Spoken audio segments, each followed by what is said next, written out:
Nilinaw ngayon ni Vice President Sara Duterte na taken out of context umano ang kanyang naunang announcement hinggil sa kanyang planong pagtakbo sa susunod na eleksyon. Sa panayam kanina kay VP Duterte, tumanggi ito na linawin kung ano talaga ang kanyang plano sa susunod na eleksyon at iginiit na malinaw na umano niya itong nabanggit sa nakaraan niyang speech.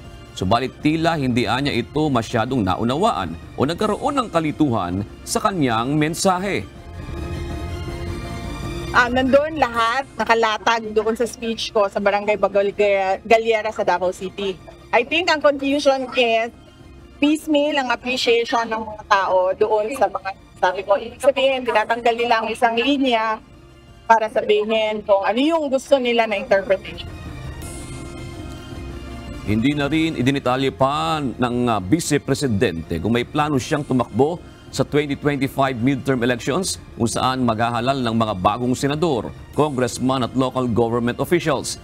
Habang isasagawa naman ang susunod pang eleksyon sa 2028 kasabay ng pagtatapos ng termino ni Vice President Duterte.